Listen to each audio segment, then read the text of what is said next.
Hello, I'm Michael with WriterSanctuary, and it's time for the weekly blog.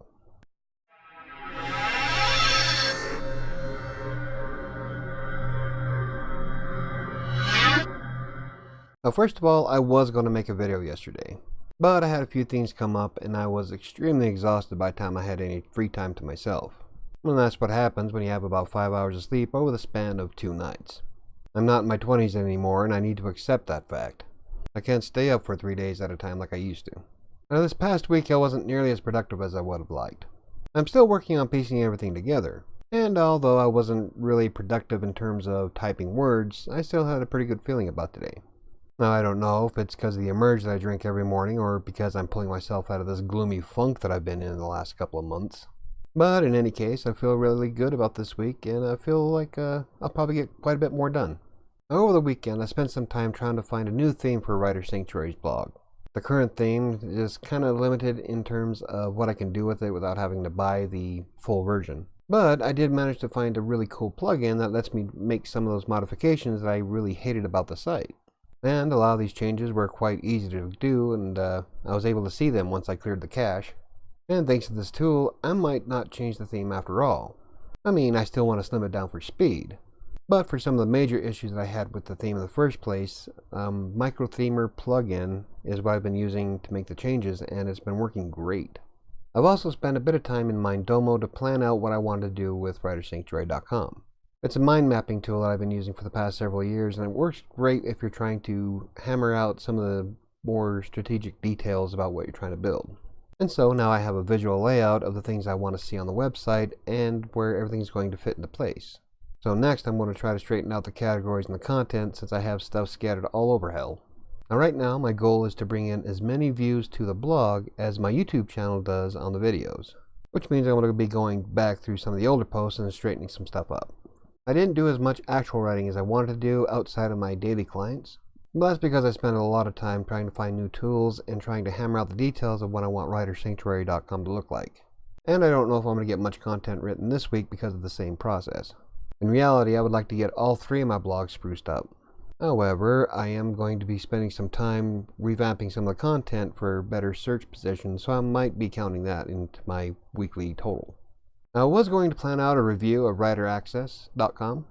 It's a content mill that I used in the past, and I wanted to break it down just a little bit for the people who watch these videos. Unfortunately, WriterAccess has a stipulation where if you leave your account dormant for too long, they delete it. And since it's been a while since I've had to use WriterAccess, it was deleted. So now I need to start all over if I want to do a proper review on it. But I can say that in the past, I made some decent money with WriterAccess. At one point, I was using TextBroker and WriterAccess simultaneously on 2 different browser windows, and I would just jump back and forth. The pay was comparable to TextBroker, but it just didn't seem like there was enough work to keep me busy. Of course, this was about 5 years ago, and I've probably accumulated quite a few clients since then. Another aspect of WriterAccess that kind of put it on the mark for me was the monthly payout. It was a bit of a bummer because TextBroker would pay on Fridays and I'd have to wait till the 10th in the next month from WriterAccess. But it wasn't all that bad because there was always a constant flow of cash coming in, whether it was weekly or at least monthly. And I'll see about getting my account finalized through the system again so I can start from scratch. And now a lot of changes have taken place at WriterAccess, so I want to make sure I give you the best information possible. I mean, I wouldn't want to give you a thumbs up on a system that I haven't seen in 5 years. But in my past experience, WriterAccess was a decent system. The only reason why I stopped using it is because TextBroker just seemed to keep me busy more. Between TextBroker's teams and direct orders, I had a constant flow of work coming in, so I started using WriterAccess less and less. But if you're a beginner, I would suggest using TextBroker, WriterAccess, and as many other content mills that are paying you all at the same time to keep yourself busy. Now, last week I mentioned how I wanted to do more videos outside of TextBroker, and I'm still toying with the idea of doing WordPress tutorials. But I'm still trying to find other topics that fit the niche of writing that people are actually looking for. Now, don't get me wrong, I'll still make TextBroker videos from time to time, but I still want to do more with my channel without alienating the viewers that I have. If you have any ideas on future videos, leave them in the comment section down below. I take every one of them seriously. I've already considered quite a few from viewers, and I've been putting them into motion on future content. For instance, I do have plans on doing a WriterAccess video and Steam it to show how much you can make as a freelance writer online. I just like to be familiar with the site before I do a review on it. I believe that you can't actually give a positive or negative review on something unless you spend some time getting to know the system, all the ins and outs, and any problems that you come across. Still, I would like to cover some other topics that center around writing of some kind. And if I can get off my ass and actually finish my novel, I could probably do some videos on self-publishing. I don't know, I got all kinds of ideas swimming around in my head. Unfortunately, most of them suck. So what are my writing goals for this week? Well, for the entire week, I want to try to reach at least 20,000 words. I'm a bit away from this goal at the moment, but I'm fairly sure I can still achieve it as long as I keep my focus that I've been doing for the past couple of days. Number 2 is that I want to start the actual storyline of 7. Now that I have the outline all finished, I need to start adding the meat to the story. And all this is going to contribute to the 20,000 words that I want to reach for the week.